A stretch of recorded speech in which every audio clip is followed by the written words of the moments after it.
Hello students, अब हम लोग टाइप 3 प्रॉब्लम्स के क्वेश्चंस देखेंगे। हमें cross sectional area of the beam decide करना होता है और cross sectional area of steel decide करना होता है। तो क्वेश्चन देख लेते हैं। पहले तो हम लोग रूल्स देख लेते हैं कि रूल्स कौन मतलब क्या ये देख लेते हैं, फिर हम लोग एक क्वेश्चन सॉल्व करेंगे। तो देखिए क्या क्या डेटा गिवन होगा। हमें या तो एक्सटर्नल लोडिंग गिवन होगी या तो हमें बेंडिंग मोमेंट की वैल्यू गिवन होगी। बेंडिंग मोमेंट की वैल्यू गिवन होगी, अगर एक्सटर्नल लोडिंग गिवन होगी, टाइप ऑफ बीम गिवन होगा, तो उससे हम लोग मैक्सिमम बेंडिंग मोमेंट कैलकुलेट कर लेंगे। मैक्सिमम बेंडिंग मोमेंट के लिए टाइप ऑफ बीम अगर यूडीएल है, मतलब एक सिंपली सपोर्टेड बीम है, उस पर यूडीएल लगा हुआ है, तो WL²/8। एक कैंटिलीवर है, उस पर यूडीएल लगा हुआ है, तो WL²/2। इससे हम लोग m का वैल्यू कैलकुलेट कर लेंगे। दूसरा डेटा जो गिवन होगा वो मटेरियल, और मटेरियल गिवन होगा मतलब ग्रेड ऑफ कंक्रीट और स्टील का टाइप गिवन होगा। इससे हम लोग सिग्मा CBC और सिग्मा ST का वैल्यू टेबल नंबर 21 और 22 ऑफ IS कोड निकाल लेंगे। फिर हमें स्पान ऑफ द बीम भी गिवन होगा। इसी स्पान ऑफ द बीम का हम लोग यूज़ करेंगे बेंडिंग मोमेंट कैलकुलेट करने में। ठीक है, इतना डेटा हमें गिवन होगा और हमें कैलकुलेट क्या क्या करना है। हमें B और D मतलब सेक्शन, क्रॉस सेक्शन कैलकुलेट करना है और हमें AST का वैल्यू भी कैलकुलेट करना होगा। तो देखिए प्रोसीजर क्या होगा। सबसे पहले हमें परमिसिबल स्ट्रेसेस कैलकुलेट करने होंगे मटेरियल्स के लिए, मतलब कि concrete sigma CBC table number 21 से, और स्टील के लिए सिग्मा ST टेबल नंबर 22 से कैलकुलेट करना होगा IS कोड के। फिर इसके बाद हमें K और J की वैल्यूज़ निकालनी होंगी। तो K की वैल्यू क्या होती है? K की वैल्यू हो जाएगी, पहले तो हम m की वैल्यू भी कैलकुलेट करेंगे 280/3 इंटू सिग्मा CBC से। फिर k की वैल्यू कैलकुलेट करेंगे m into sigma CBC divide by m into sigma CBC plus sigma ST। इसका यूज़ करके हम k का वैल्यू निकालेंगे। फिर j का वैल्यू कैलकुलेट करेंगे 1 - k/3 का यूज़ करके हम लोग j का वैल्यू कैलकुलेट करेंगे। अब चाहें तो यहाँ पर r की वैल्यू डायरेक्टली कैलकुलेट कर सकते हैं, sigma CBC by 2 into k into j का यूज़ करके r का वैल्यू डायरेक्टली कैलकुलेट कर सकते हैं, या फिर आप डायरेक्टली फॉर्मूले में ही रखें तो भी सही है। इसके बाद हमें क्या करना होता है, B और D का रेशियो अपनी ओर से मानना होता है, क्योंकि वो अगर गिवन है क्वेश्चन में तब तो बहुत अच्छी बात है कि B और D का रेशियो ये है, अदरवाइज़ हमें ये वैल्यू निकालनी पड़ेगी। तो नॉर्मली जो हम लोग वैल्यूज़ मानते हैं B/D रेशियो, वो 1/2 से 2/3 तक वेरी करता है। ऐसा कुछ ज़्यादा रूल नहीं है, ये नॉर्मल एक वैल्यूज़ हमने दे दी हैं, आप कोई भी सेक्शन डिज़ाइन कर सकते हैं। यहाँ से क्वेश्चन जो आंसर है वो डिफ़र होने स्टार्ट हो जाते हैं। तो देखिए m = RBD² लगाया हमने। अगर ये वैल्यू नहीं यूज़ करना चाहते हैं MR की, मोमेंट ऑफ रेजिस्टेंस की, तो आप क्या फॉर्मूला यूज़ करेंगे, sigma CBC/2 into K into J into BD², ये फॉर्मूला यूज़ करेंगे। तो इसमें से जब आपको B/D का रेशियो पता है तो किसी एक B को हम लोग D के टर्म्स में लिख देंगे, तो हमें यहाँ से क्या मिल जाएगा, D का वैल्यू मिल जाएगा। फिर इस रेशियो में रख देंगे तो B का वैल्यू मिल जाएगा। मतलब इस स्टेप को पार करते समय हमें B और D की वैल्यूज़ मिल जाएंगी। हम इन्हीं B और D की वैल्यूज़ को ले सकते हैं, या हम इन B/D की वैल्यूज़ को बढ़ा भी सकते हैं। मतलब क्रॉस सेक्शनल एरिया को अगर हम लोग बढ़ाते हैं, कंक्रीट का सेक्शन बढ़ाते हैं, तो मतलब हम एरिया जो है मतलब बढ़ा रहे हैं, मतलब हम सेफ साइड में जा रहे हैं, तो इसमें कोई गलत नहीं होगा। तो जैसे नॉर्मली क्या है, वैल्यूज़ अगर पॉइंट्स में आ गई, सपोज़ आ गया 5, सपोज़ आ गया 5.9 ऐसे आ गया, तो हम लोग उसको 6 कर सकते हैं, 6 का वैल्यू से टोटल कर सकते हैं। ठीक, तो ये किया जाता है, ये डिज़ाइनिंग है। इसके बाद हमने क्या किया, हमने MR का वैल्यू जो है वो किसी एक अननोन के टर्म्स में, या तो B या तो D के टर्म्स में हमें मिल गया। इसके बाद जो गिवन लोडिंग है उसके लिए हम लोग मैक्सिमम बेंडिंग मोमेंट कैलकुलेट करेंगे, उसको हम M से रिप्रेजेंट करेंगे, और ये जो MR और ये जो M, इनको दोनों को बराबर कर दिया। जब इन दोनों को बराबर कर दिया तो जो अननोन हमने लिया हुआ है या तो D या तो B, उससे क्या होगा, एक अननोन हमें मिल जाएगा। फिर रेशियो से दूसरा वैल्यू भी पता कर लेंगे तो B और D का वैल्यू हमें मिल जाएगा। इसके बाद हमें क्या करना है, AST का वैल्यू कैलकुलेट करना है। तो देखिए M का एक और फॉर्मूला भी होता है, M equal to AST multiplied sigma ST into J into D, ये फॉर्मूला भी होता है। तो देखिए सिग्मा ST का वैल्यू आपको पता है, AST का वैल्यू आपको कैलकुलेट करना है, J और D भी आपको पता है, तो AST का वैल्यू यहाँ से कैलकुलेट हो जाएगा। मतलब आपने B भी निकाल लिया, D भी निकाल लिया, AST भी निकाल लिया। इसके बाद नंबर ऑफ बार्स लेते हैं और फिर उस नंबर मतलब डाया ऑफ द बार लेते हैं, और डाया ऑफ द बार के बाद नंबर ऑफ रेनफोर्समेंट कैलकुलेट कर लेते हैं। Number of reinforcement equal to total AST divide by cross sectional area of 1 bar. फिर हम लोग इसमें लास्ट में डिटेलिंग डायग्राम बनाते हैं। डिटेलिंग डायग्राम बनाना ज़रूरी होता है डिज़ाइन के क्वेश्चंस में, मतलब जो डेटा आपने कैलकुलेट किया है उसी डेटा को हमें शो करना होता है। तो नेक्स्ट यही टाइप 3 का प्रॉब्लम था और प्रोसीजर था। अब हमें इसी का एग्जाम्पल देखना है। तो देखिए sir, determine the area of the tensile steel, ये आपका टाइप 3 प्रॉब्लम है। इसका एग्जाम्पल ज़रा देख लेते हैं, थोड़ा सा क्वेश्चन देख लेते हैं पहले। A rectangular beam of width 350 mm is subjected to a uniformly distributed load of 150 kN per meter over an effective span of 8 meter. Determine the depth required for the beam and also calculate the area of tensile reinforcement required. Use M20 concrete और Fe415 steel। क्या क्या data given है, सबसे पहले तो concrete का data given है, तो इससे हम लोग सिग्मा CBC की वैल्यू निकाल लेंगे। स्टील का डेटा गिवन है, स्टील का टाइप गिवन है, तो इससे हम लोग सिग्मा ST की वैल्यू निकाल लेंगे, और वो होगा कितना, M20 कंक्रीट है, तो देखिए M20 कंक्रीट है तो सिग्मा CBC की वैल्यू आ गई कितनी, 7 न्यूटन पर mm square.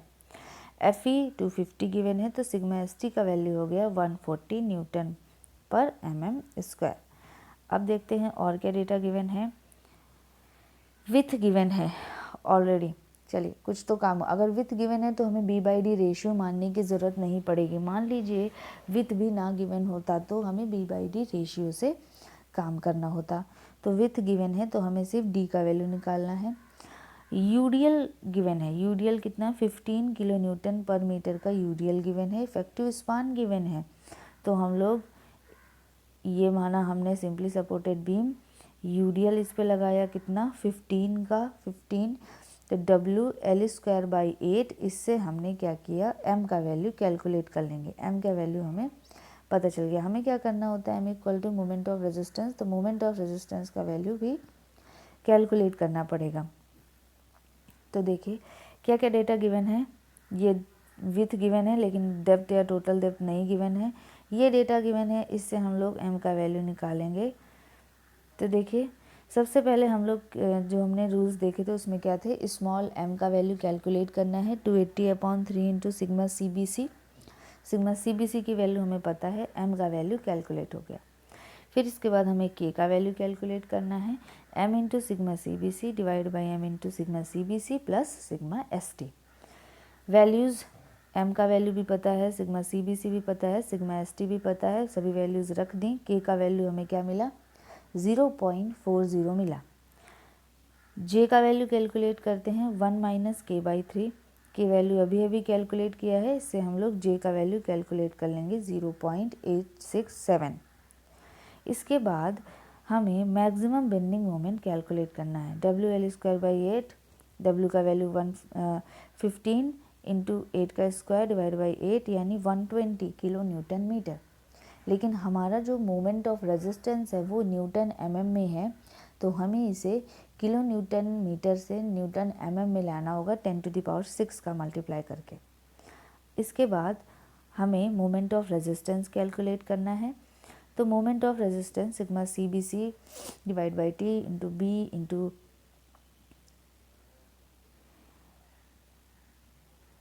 Into N into N minus D minus N/3। D minus N/3 क्या है? लीवर आर्म है। आप डायरेक्टली यहाँ से चाहें तो लीवर आर्म की वैल्यू भी डायरेक्टली रख सकते हैं, मतलब J इंटू मतलब स्मॉल a का वैल्यू भी डायरेक्टली रख सकते हैं, और स्मॉल a इक्वल टू क्या होता है? J इंटू D होता है, वो भी आप कर सकते हैं, आपकी मर्जी।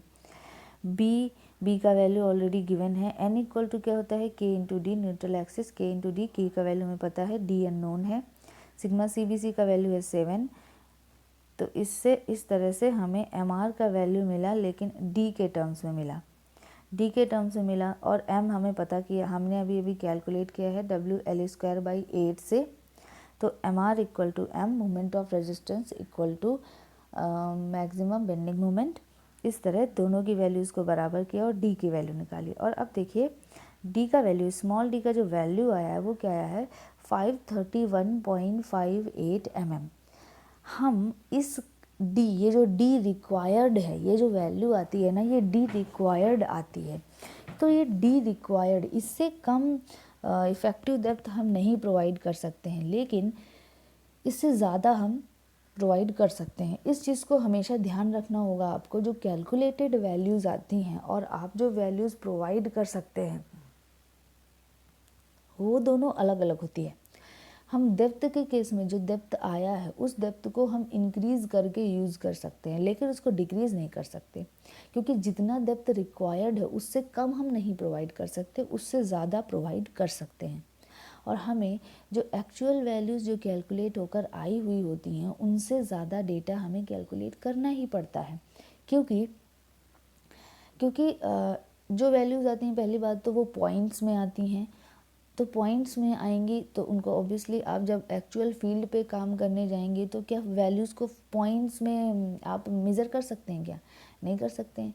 तो इसलिए आपको क्या करना होगा, ये वैल्यूज़ जो हैं वो मॉडिफाई करनी पड़ती हैं। तो देखिए हमने क्या लिया, हमने वैल्यू आई हमारी 531.58। आप चाहें तो इसको 532 भी ले सकते हैं, चाहे तो 533 भी ले सकते हैं, 534 भी ले सकते हैं। हमने 535 लिया है, क्योंकि होता ये है कि अच्छा होगा, अच्छा ऐसा कोई रूल नहीं है, लेकिन अच्छा होता है डिज़ाइनिंग में अगर आपका जो वैल्यूज़ आई हैं वो या तो 5 के मल्टीपल में हो या तो 10 के मल्टीपल्स में हो। ठीक है, तो इसलिए हमने बस इसको 535 ले लिया है। आप चाहें तो यही वैल्यू, इस जो वैल्यू आई है 531.58, आप इसी वैल्यू को कंसीडर करके काम करिए, कोई दिक्कत नहीं होगी। हमने इंक्रीज़ करके 5 के मल्टीपल्स में लिया है, हम हमेशा यही करेंगे, इस चीज़ को ध्यान में रखेंगे। ओके, कुछ चीज़ें हमें अपनी ओर से माननी पड़ती हैं, क्योंकि देखिए इफ़ेक्टिव डेप्थ तो कैलकुलेट हो गया है, हमें टोटल डेप्थ भी कैलकुलेट करना होता है। तो बीम के लिए जो क्लियर कवर लिया गया है वो लिया गया है 25 mm क्लियर कवर। अगर आपको क्लियर कवर ना ध्यान हो तो मैं आपको फिर से बता दूं, सपोज़ ये सेक्शन है, ये रेनफोर्समेंट है, तो इसके सेंटर से जिसका एक्सट्रीम फाइबर है, इसके बीच का जो डिस्टेंस होता है, इसे हम लोग इफ़ेक्टिव कवर बोलते हैं। और ये इस जहाँ से स्टील ख़त्म है, उस स्टील ख़त्म होने की जगह से एक्सट्रीम फाइबर के बीच का जो डिस्टेंस होता है उसको क्लियर कवर बोलते हैं। क्लियर कवर में सिर्फ कंक्रीट की पैडिंग होती है, और इफ़ेक्टिव कवर में half dia of steel plus concrete का कवर ये होता है। ठीक है, तो क्लियर कवर बोला जा रहा है, मतलब सिर्फ कंक्रीट की जो पैडिंग है सिर्फ उतना ही, कितना है 25 mm। बीम के लिए हम लोग ये वैल्यू लेते हैं। आप चाहें तो इन वैल्यूज़ में थोड़ा मॉडिफिकेशन कर सकते हैं, लेकिन ये जो वैल्यूज़ हैं वो नियर अबाउट हमेशा इतनी ही ली जाती हैं। तो कुछ चीज़ें आपको याद करनी होंगी जो कि अगर क्वेश्चन में डेटा गिवन है कि क्लियर कवर जो है वो सपोज़ 30 mm लेना है, तो आप 30 mm लेंगे, जो क्वेश्चन में गिवन है वो डेटा आप कंसीडर करेंगे, तो 30 mm का क्लियर कवर उधर से आप ले लेंगे। अगर दिया जाता है तो यहाँ पे कोई डेटा गिवन नहीं है, तो हमने अपने प्री डिफाइंड कुछ वैल्यूज़ रखी हुई हैं, उनको हम लोग यूज़ करते हैं। और रूल ये है कि बीम में जो क्लियर कवर यूज़ किया जाता है वो 25 mm का होता है। यहाँ पर हमने डाया ऑफ बार हैं। तो अभी चूंकि हमें टोटल डेप्थ कैलकुलेट करना है, इसलिए हमने डाया ऑफ बार यहाँ पर 20 mm लिया। वैसे ज़रूरत नहीं थी कि अभी ही हम लोग टोटल डेप्थ कैलकुलेट कर लें, ऐसा कोई नेसेसिटी नहीं था। ठीक, तो हम लोग अगर अभी चाहें तो अभी सिर्फ टोटल डेप्थ, इफ़ेक्टिव डेप्थ को यहाँ पर फिक्स करके आगे बढ़ सकते हैं, आगे AST कैलकुलेट कर सकते हैं, फिर वहाँ से डाया ऑफ बार सेलेक्ट करके फिर टोटल डेप्थ कैलकुलेट कर सकते हैं, हम ये भी कर सकते हैं। ठीक है, तो चूँकि क्वेश्चन ऑलरेडी मैंने सॉल्व कर लिया था पहले से, इसलिए मैंने एक ही बार में उसी जगह हमने वैल्यूज़ दे दी हैं। तो हमने डाया ऑफ बार सेलेक्ट किया है कितना, 20 mm। तो क्लियर कवर है आपका 25 mm। तो इफ़ेक्टिव डेप्थ इक्वल टू है 535। तो टोटल डेप्थ क्या हो गया, effective depth plus clear cover plus dia of bar divide by 2। तो टोटल डेप्थ आ गया 570 mm और इफ़ेक्टिव डेप्थ हो गया 535 mm। ये हमारा एक आंसर है, क्योंकि हमें डायमेंशंस भी देनी थी। आपकी मर्जी, आप चाहें तो टोटल डेप्थ अभी ना कैलकुलेट करें, क्योंकि हो सकता है बाद में जब आप AST के लिए डाया दें तो ये डाया जो है वो कम पड़ जाए।